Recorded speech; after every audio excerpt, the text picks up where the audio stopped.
Des histoires à Lyon. Des histoires à Lyon. Allez, vous reprendrez bien un peu de visite si belle. Saison de Noël. Cet épisode est une rediffusion de notre mini-série sur la fête des Lumières. Lundi 6 décembre 1852. Sur le parvis de la chapelle de Fourvière, tout le monde s'active. Autour du tout nouveau clocher, les ouvriers terminent l'installation des échafaudages. À côté, on installe une grue imposante. Dans un coin, on devine une silhouette féminine de plusieurs mètres de hauteur, cachée sous un grand drap. Roger Guillot est contremaître aux fonderies Lanfray et Beau. C'est son atelier qui a été chargé de réaliser la statue de la Vierge monumentale sur le point d'être installée. Ce matin-là, il observe d'un œil le travail de ses ouvriers pendant qu'il parle à un apprenti tout fraîchement arrivé dans l'entreprise. Bon, écoute un peu, Gon, je te résume ça comme tu viens d'arriver, mais après tu files et moi je me remets au travail. Alors, tu vois la grande statue qui est posée là-bas ? C'est celle-là qu'on va monter tout à l'heure sur le clocher. Ils sont en train de finir d'installer la grue. Pendant ce temps, je te récapitule les étapes. Ouvre bien grand tes oreilles. Alors, nous aux ateliers, on commence par recevoir le modèle en plâtre de l'artiste. Faut se méfier, hein, t'as bien vu que c'était pas simple de contenter tout le monde. Fabiche, il a gagné le concours, alors il nous a fait passer son plâtre, mais tu l'as vu dans l'atelier, il mesurait 1m60. Ah, le plâtre, pas Fabiche. Et alors après, c'est à nous de se débrouiller pour le reproduire à l'identique, mais 4 fois plus grand. Hein, parce que la Vierge, si on la posait sur le clocher du bois là-haut, qui faisait 1m60 de haut, bah, tu vois bien, hein, eh bien on la verrait pas du tout, ça serait ridicule. Bon, puis t'as bien vu, même en grand comme ça, on doit faire des petits arrangements pour que les Lyonnais y voient quelque chose. Hein, les grosses mains, t'as vu les grosses mains? Ah bah toi aussi t'as cru que l'artiste il était pas bien cuit? Hein? Eh ben c'est fait exprès, Gon. Quand tu te bambaneras sur la place Louis-le-Grand avec ta fenotte, faudra bien que tu vois ses mains, la Sainte Vierge. Bah puis c'est pareil pour les gros sourcils, pour le gros pif aussi, hein, sinon tu verras rien de son visage. Enfin, je m'égare. Donc, c'est Guerpillon. Il travaille chez nous. Tu l'as croisé, il est sculpteur. C'est à lui qu'on a demandé de reproduire le modèle de Fabiche en taille réelle. 5,60 m en cire. Attention, ne pas oublier les tiges de coulée sur le modèle en cire taille réelle. Bah, me regarde pas avec ces yeux-là. Bah, tu sais pas ce que c'est qu'une tige de coulée? Oh là là, mais encore un dégourdi de la rue de la Plume qui m'envoie.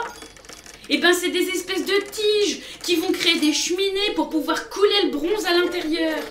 Bah, t'imagines bien que si on fait un moule tout fermé puis qu'on n'a aucun accès pour faire pénétrer le bronze à l'intérieur, ça va être compliqué. T'as toujours rien compris, hein? Oh, écoute, tant pis pour toi, hein. T'iras voir quand ils couleront la prochaine statue. Bon, je reprends. Alors, Guerpillon, il a terminé son modèle en cire, on était prêt à se mettre au travail, mais alors là, forcément, Fabiche, il a voulu venir vérifier. Et il a râlé parce qu'on avait dénaturé sa statue, alors il a demandé qu'on la modifie, c'est Guerpillon qui a râlé parce que ça dénaturait son travail à lui, enfin, tu vois les artistes, hein. Bref, on a fini par pouvoir se mettre au travail, et on a commencé l'ouvrage pour le bronze. Alors, je te redis les étapes. Va falloir que tu retiennes tout ça, Gon. D'abord, on recouvre le modèle en cire avec de l'argile. La première couche doit être très fine pour que tous les détails puissent se voir sur le bronze. Tu vois la tongue là sur le pied de la Vierge? Oui, bah je sais bien, personne ne verra jamais qu'elle est en tongue, mais bon, écoute, l'artiste il a dit, on lui met des tongs, alors nous, faut qu'on se débrouille pour qu'elle ait des tongs. Et si on peut les voir, ces tongs, eh ben c'est grâce à l'argile très fin. Ensuite, on rajoute des couches d'argile, de plus en plus grossiers, pour faire un gros moule en argile bien solide.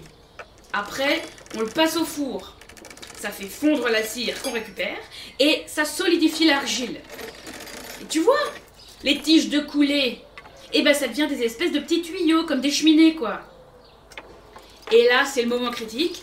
On fait chauffer le bronze à 1200 degrés et on le coule à l'intérieur du moule par les cheminées des tiges de coulée. Mais t'as rien suivi. Oh. Bon, et puis quand c'est fini, que tout est refroidi, on casse le moule en argile et la statue apparaît. Alors après, évidemment, il faut finir, il faut rajouter le doré, et là, ça se corse un peu, hein, parce qu'on utilise des produits chimiques. Tu vois, gamin, faut pas déconner avec ça. On réduit l'or en poudre sur une pierre à broyer et on le mélange avec du mercure. Et quand c'est bien chaud et bien liquide, on applique sur le bronze à la brosse. Et quand c'est fini, il faut que le mercure s'évapore. Et tu vois, gamin, c'est là qu'il faut pas trop s'approcher. À force d'aspirer toutes les vapeurs pour les dorures, il y en a qui ont fini malades à plus pouvoir bouger de leur lit. Et le patron, il aime pas bien ça d'avoir des ouvriers qui ont attrapé le bocon. Alors prends garde à toi, Gon. Bon, puis après, c'est pas le tout, mais il va falloir l'installer, la Vierge. À ce propos, ils en sont où là-bas avec les échafaudages? Ouh, bah ça avance pas bien vite. Et va falloir qu'ils se grouillent, parce que moi, dans 1 heure au plus tard, j'ai la grue qui sera finie de monter. Va falloir qu'on l'installe cet après-midi. Si jamais on a des soucis, on peut pas encore s'y prendre au dernier moment. Non, parce qu'en plus, après, il faut qu'on installe le système pour enlever le drap, délicatement, dévoiler la Vierge à tout le monde, faut qu'on installe les feux de Bengale pour le soir d'inauguration, faut démonter tous les échafaudages pour pas que ça soit trop moche. Ah, et avise un peu la bagonne, à côté du clocher. C'est le chanoine du gars et son copain Guérin. Ah, l'autre jour, sur le chantier, ça causait de eux. Il paraît qu'ils vont lancer une souscription pour démolir l'observatoire du sommet de la colline. Tu sais pas ce que c'est que l'observatoire? T'es quand même pas bugnasse à ce point-là. Avise un peu autour de nous. Qu'est-ce que tu vois? Rien d'autre que la chapelle, avec le nouveau clocher, les échafaudages, et à côté la grosse tour carrée qui est presque aussi grosse que le clocher de la Vierge. Oui, c'est ça l'observatoire.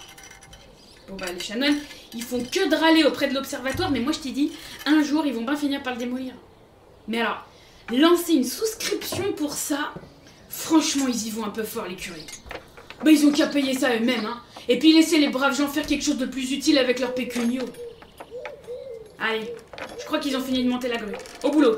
Bon, toi tu restes dans un coin, t'écoutes bien pour rappeler si on t'appelle et qu'on a besoin de toi, sinon tu la boucles et tu regardes pour apprendre.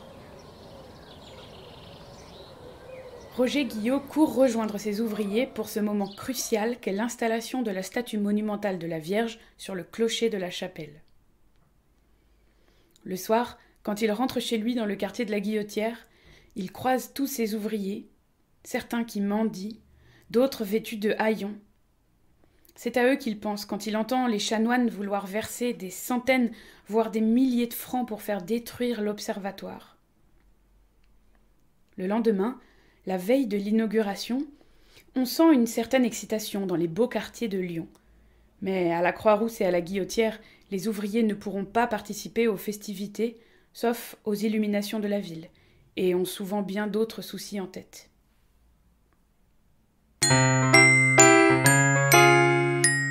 Vous reprendrez bien un peu de visite si belle. Salut à vous! Ce podcast d'histoire, de légendes et de gognandises lyonnaises vous est proposé par les Visites si belles, visites théâtralisées et contées à Lyon. Pour réserver des places pour nos visites ou pour acheter des bons cadeaux, rendez-vous sur notre site internet, vous trouverez le lien en description. Pour ne manquer aucun de nos épisodes, abonnez-vous. Sur ce, on vous dit à bientôt.